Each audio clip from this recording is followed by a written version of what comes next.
Bueno chicos, buenas tardes, espero que se encuentren bien.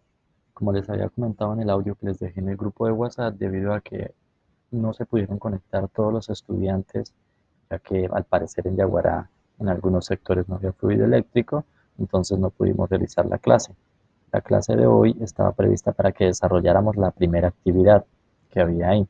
Entonces yo les dije que como no pudimos hacer la clase, pues yo les iba a enviar un video explicándoles cómo se desarrollaba dicha actividad. Más que explicándoles, diciéndoles cómo se desarrollaba, desarrollándoles la actividad para que posteriormente pues ustedes la hagan y me la envíen. Ojo, a partir de hoy, viernes 12 de febrero, ustedes tienen hasta dentro de 8 días para enviarme la actividad. Es decir, tienen 8 días para responder esas preguntas, ¿vale?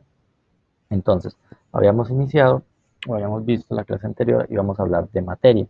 Entonces decíamos que materia es casi todo lo que rodea en el universo, porque el universo no está solo hecho de materia. Hablábamos también por ahí de la antimateria, ¿no es cierto? Entonces nosotros, ¿qué tenemos que saber para determinar o qué características debe tener una sustancia para poder determinar si esta sustancia es o no materia? Tiene que cumplir estas dos características. Tener masa, ¿no es cierto? Tener masa y tener un volumen, es decir, ocupar un lugar en el espacio. Si algo tiene masa y ocupa un lugar en el espacio, inmediatamente vamos a saber qué es materia. Recordemos que la materia, a la materia a nivel macroscópico, es decir, a nivel grande, a lo que nosotros podemos observar, se compone a nivel microscópico, es decir, pequeño, de pequeñas partículas fundamentales llamadas átomos o moléculas. Y el comportamiento de estas partículas a nivel microscópico es que determina el comportamiento de la materia a nivel macroscópico. ¿Listo? También decíamos que pues, estas partículas eran los átomos y los átomos a su vez estaban formados por unas partículas más pequeñas llamadas partículas subatómicas, que son el protón, el electrón y el neutrón, y que cada una de esas partículas tenía cierta carga eléctrica. En este caso el protón tiene carga eléctrica positiva, el electrón tiene carga eléctrica negativa y el neutrón, como su nombre lo indica, es eléctricamente neutro, no posee carga. ¿Listo? Hablábamos sobre la materia. Posteriormente decíamos que no todo estaba hecho de materia, sino que se había descubierto otro tipo de sustancia llamada antimateria. ¿Listo? Su nombre lo indica. Antimateria quiere decir todo lo contrario a la materia. Entonces hablábamos que si la materia estaba formada... Ah, bueno, una cosita acá. Tenemos que dejar de lado esa concepción que tenemos de que materia es solo aquello que podamos tocar o que podamos ver. ¿Listo? Porque, por ejemplo, los átomos no los podemos ver, son muy pequeñitos, pero son materia. Entonces yo siempre les preguntaba, siempre les decía que, les preguntaba que si el aire era o no era materia, porque uno piensa que como no lo puede ver, entonces no es materia.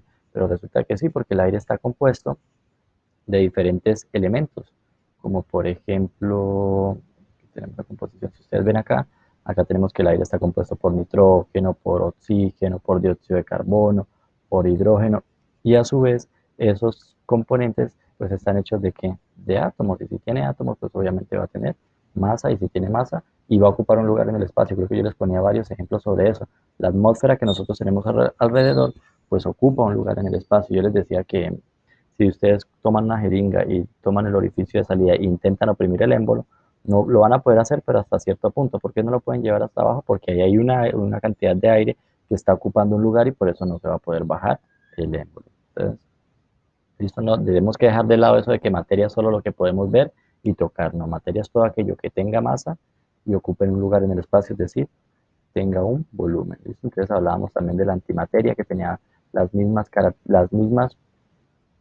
antimateria tenía las mismas características de la materia, pero con propiedades eléctricas inversas. ¿Listo? Entonces la antimateria, al igual que la materia, pues también está formada por, se supone que debe estar formada por antiátomos, ¿no es cierto? Y esos antiátomos pues deben estar formados por antipartículas subatómicas, como cuáles, como el antiprotón, que tiene, si el protón tiene carga positiva, entonces el antiprotón va a tener carga negativa. El antielectrón, si el electrón tiene carga positiva, negativa, perdón, en la antimateria, el antielectrón va a tener carga positiva, también por eso también se llama antielectrón o positrón.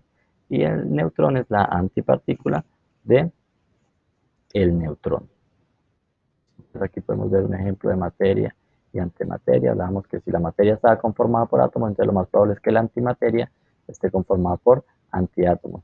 También decíamos que qué pasaba si la materia y la antimateria entraban en contacto. Entonces aquí podemos verlo en la imagen. Nos dice que si la materia entra en contacto con la antimateria, pues estas se aniquilan, no se desaparecen, ¿listo? No se desaparecen, se aniquilan mutuamente y al aniquilarse se transforman, liberan energía en forma de calor, ¿listo? En forma de luz y calor, ¿listo? Entonces, porque recuerden que la materia no se puede crear ni destruir, sino que esta solo se puede transformar. Entonces, cuando la antimateria entra en contacto con la materia, va a generar una aniquilación y esa aniquilación va a desprender una gran cantidad de energía en forma de calor, luz y radiación. ¿Listo? Hablamos de que en el planeta Tierra es muy difícil producir antimateria, es muy complejo producir antimateria, que solo se podía realizar en el CERN, en el gran colisionador de hadrones. ¿Y cómo hacían para generar esta antimateria? Lo que hacen es acelerar partículas a muy alta energía y luego hacerlas chocar para ver si se puede producir algo de antimateria. Pero también les comentaba que es un proceso completamente difícil de realizar y además muy costoso. Por eso nos dice aquí que producir un solo gramo de antimateria costaría alrededor de 63 billones de dólares, que es una gran cantidad de dinero, ¿listo? Pero eso es como un breve repaso de lo que hicimos en la clase anterior. Entonces, con eso, si ustedes ya podrían desarrollar la actividad. ¿Qué consiste la actividad? En responder estas preguntas con base en la lectura que ya habíamos realizado, la lectura de la materia y de la antimateria. Entonces, por ejemplo, dice, ¿qué es el aire? El aire que está a nuestro alrededor es materia, ya lo dije al principio, ¿no? Obvio que es materia. La cuestión es que ustedes tienen que sustentarme muy bien las respuestas, no escribir sí, no y no más, no. Tienen que escribir en todas las respuestas porque recuerde que conmigo siempre va a haber un porqué. Entonces, si ustedes me dicen sí, el aire es materia, tienen que decirme por qué. Por ejemplo, yo diría que sí, el aire es materia, porque primero, ocupa un lugar en el espacio, ¿no es cierto? Y yo citaría los ejemplos que les he dicho a ustedes, el de la jeringa, o citaría el ejemplo del balde, que les dije que cuando sumergíamos un balde dentro, dentro de una alberca, ¿no es cierto? Este no se llenaba, si lo sumergíamos con la boca hacia abajo, el agua no ingresaba hasta el fondo del balde debido a que ahí había una cantidad de aire que estaba ocupando un lugar en el espacio. Eh, Dicen que ustedes tienen que ir justificándome muy bien. Dice, ¿cuál es el componente fundamental de la materia? Ya les había dicho, ¿no? El componente fundamental de la materia, de lo que está hecha la materia es de los átomos, los cuales a su vez están hechos primero de partículas subatómicas y estas partículas subatómicas son electrones, protones y neutrones.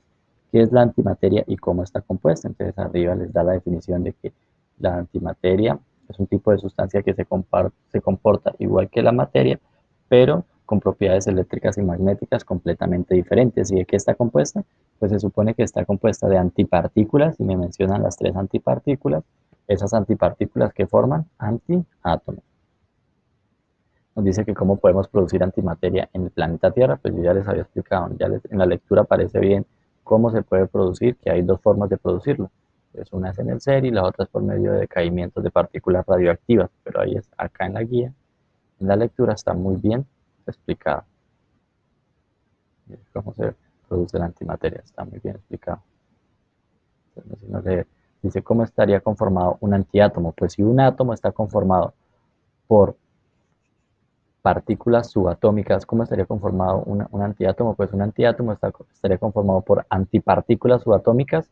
¿Y cuáles serían estas antipartículas subatómicas? Pues el antiprotón, el antineutrón y el antielectrón. ¿Qué pasa con la materia? La siguiente dice, ¿qué pasa con la materia cuando entra en contacto con la antimateria? Yo ya les había dicho acá la imagen, ¿no? Estas se aniquilan y al aniquilarse liberan una gran cantidad, se transforman, se aniquilan y se transforman en energía, tanto y liberando calor, energía en forma de calor, de luz y de radiación. Eso se genera una gran explosión, pero es que es muy peligroso.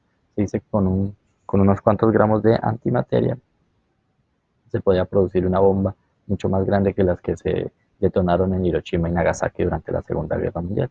Y por último, tiene que definirme qué es un antiprotón, qué es un positrón. Que si ustedes se dan cuenta, acá está definido. Aquí es antiprotón y antielectrón, que también se llama positrón. Listo, eso era toda esta actividad muy sencilla. Entonces, como les decía, ustedes responden las preguntas, me las envían. Recuerden que la pueden hacer en hojas de blog, en el cuaderno o en la misma hoja de Word, en el medio que más se les faciliten y me lo envían ya sea por correo electrónico o por WhatsApp. ¿Listo? Entonces tienen desde hoy hasta dentro de 8 días para enviarme la actividad. Si ustedes no me la envían dentro de los 8 días, pues yo igual se las voy a calificar, pero se las voy a empezar a calificar mucho más bajo por cada día que se demoren en enviarme. Listo, chicos, entonces no siendo más, desafortunadamente no pudimos hacer la clase, pero nos vemos dentro de 8 días. Listo, yo un día antes les envío el link para que vuelvan y se me conecten. Que estén bien y hasta luego.